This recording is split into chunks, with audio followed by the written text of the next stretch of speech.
Oke, Assalamualaikum warahmatullahi wabarakatuh. Selamat malam, salam sejahtera untuk kita semua. Jadi, perkenalkan, nama saya Muhammad Bagus Kurniawan, Prodi Sistem Informasi dari Palangkaraya. Jadi pada malam hari ini saya akan mengerjakan tugas 1, basis data. Jadi kita punya contoh kasus, yaitu sebuah perguruan tinggi, mahasiswa akan mengambil mata kuliah yang ditawarkan. Setiap mahasiswa dapat mengambil minimal 1 mata kuliah, namun dapat mengambil beberapa mata kuliah dalam 1 semester. Setiap mata kuliah hanya bisa diajar oleh 1 orang dosen, dan setiap dosen dapat mengampu atau mengajar minimal 1 mata kuliah. Oke, jadi contoh kasus yang sudah dikasih tahu, ya. Kita punya panduannya seperti itu. Jadi kita disuruh membuat entity relationship diagram. Jadi malam ini akan saya buat memakai aplikasi EID. Oke, jadi contoh kasus itu kita punya 3 entitas. Jadi entitas yang pertama yaitu mahasiswa, terus yang kedua ada mata kuliah, dan yang ketiga adalah dosen. Jadi kita tuangkan di situ. Yang pertama entitasnya, yang pertama adalah mahasiswa, ya.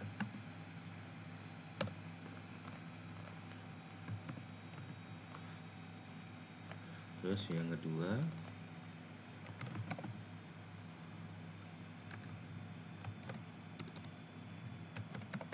mata kuliah. Terus yang ketiga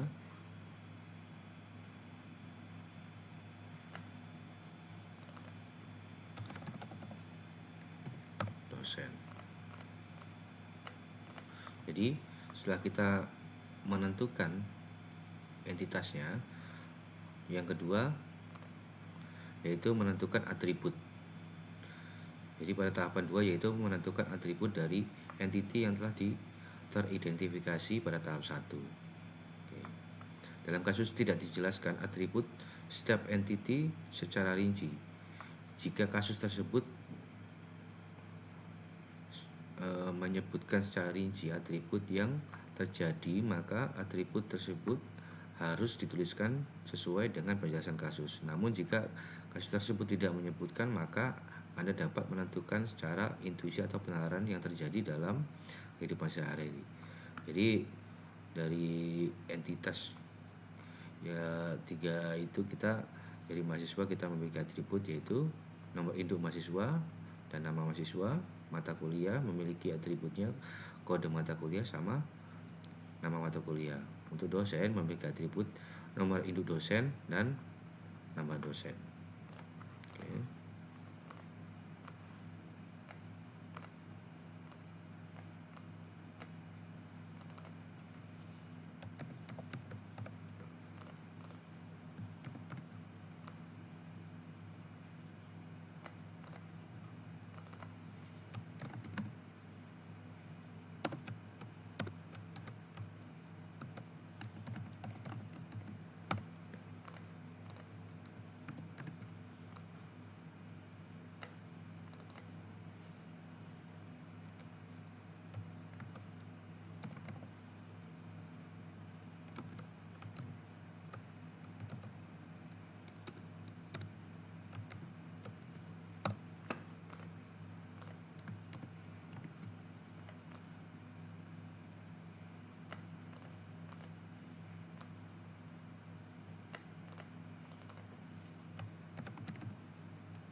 Oke, setelah kita memberikan atribut, yaitu langkah yang ketiga kita menentukan relasinya. Kita lihat dari contoh kasus, setiap mahasiswa dapat mengambil minimal satu mata kuliah dan setiap dosen dapat mengampu atau mengajar minimal satu kuliah. Jadi kita punya dua relasi di sini, yaitu mengambil dan mengajar.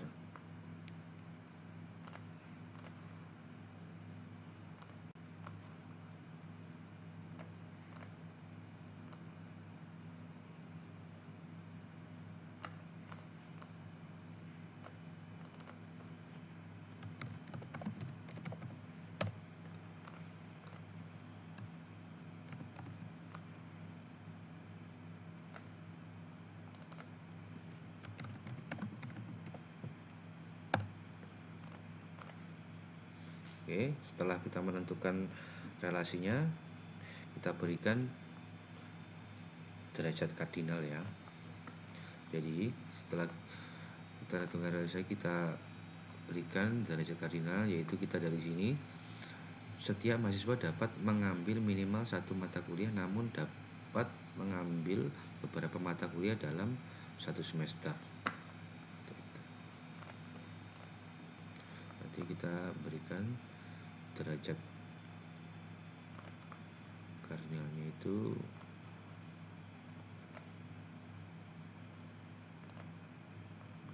ini.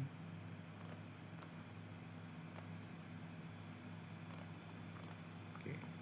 Terus untuk dosen, setiap mata kuliah hanya bisa diajar oleh satu dosen dan setiap dosen dapat mengampu atau mengajar minimal satu mata kuliah.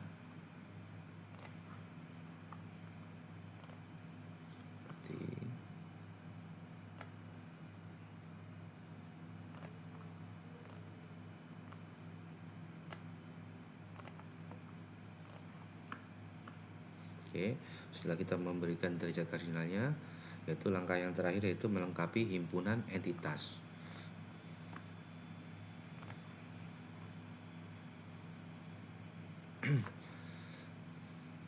Jika relasi dari setiap entitas memiliki nilai banyak ke banyak, maka relasi tersebut berubah menjadi sebuah entitas dan atributnya adalah primary key dari setiap entitas yang terhubung. Oke, jadi karena ini dari banyak ke banyak, maka akan berubah menjadi entitas baru.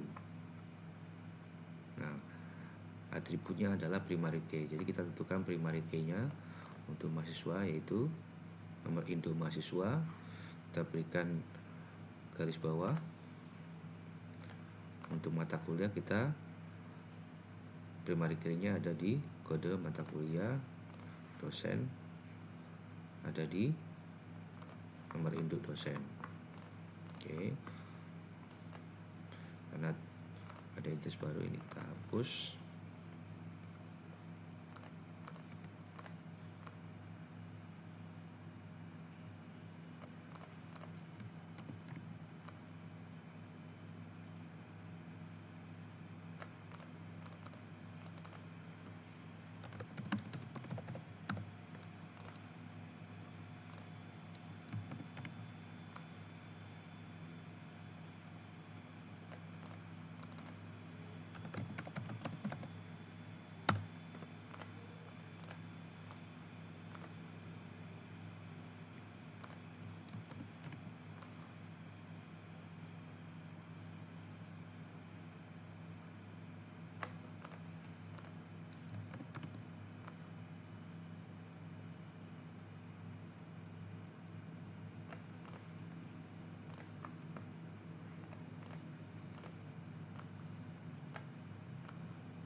Oke, jadi diagramnya udah sempurna ya. Jadi inilah hasil kerja praktikum untuk tugas 1 basis data.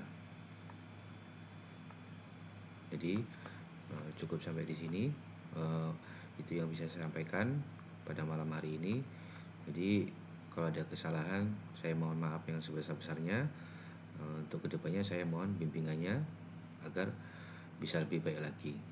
Mungkin cukup itu. Saya pamit undur diri. Wassalamualaikum warahmatullahi wabarakatuh.